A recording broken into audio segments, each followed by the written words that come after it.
आज भी क्यों माना जाता है भानगढ़ किला हर किसी के लिए भूतिया। केवल शाम 6 बजे तक खुली रहती है ये जगह। भानगढ़ किले को भूतिया बताने के पीछे कई कहानियां हैं। वैज्ञानिकों ने इन भूतिया कहानियों को खारिज कर दिया है, लेकिन यहाँ के लोगों का कहना है कि यहाँ अजीब अजीब सी घटनाएं होती रहती हैं। Mystery of Bhangarh fort.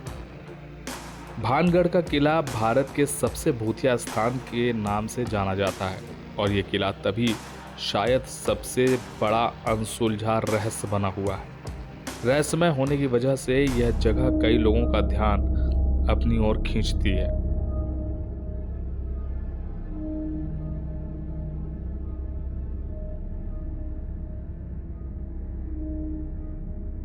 यहाँ की भूतिया कहानियों के कारण काफी टूरिस्ट इसे अपनी ट्रैवलिंग लिस्ट में जरूर रखते हैं। इस जगह को लेकर कुछ जिज्ञासु यात्री यहाँ मौज मस्ती करने आते हैं, तो कुछ निराश होकर लौट जाते हैं, तो कुछ इन कहानियों और रहस्य में डूब जाते हैं। अगर आप भी इन यात्रियों में से एक हैं तो जल्दी से इस किले में घूमने का प्लान जरूर बनाएं।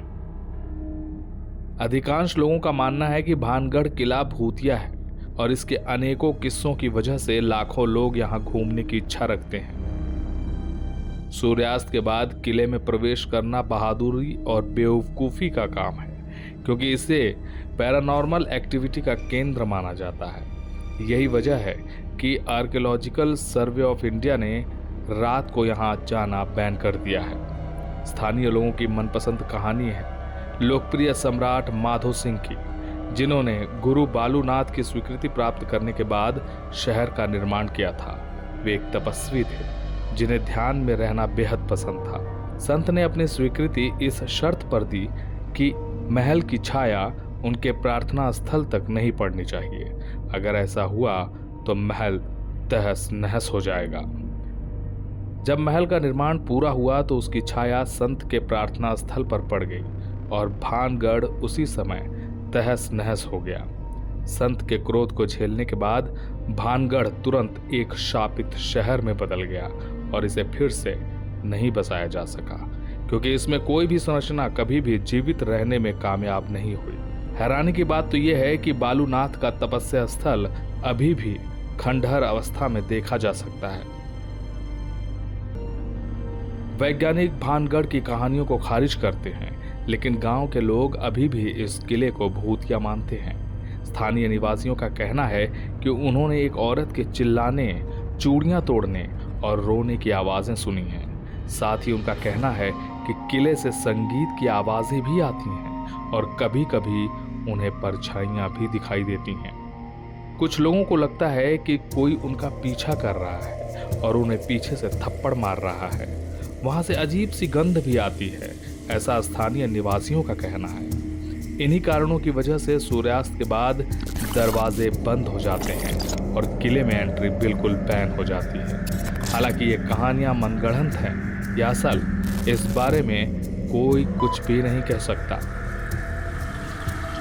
सड़क मार्ग से भानगढ़ फोर्ट, जिसे भानगढ़ का किला भी कहा जाता है, दिल्ली से लगभग 300 किलोमीटर दूर है।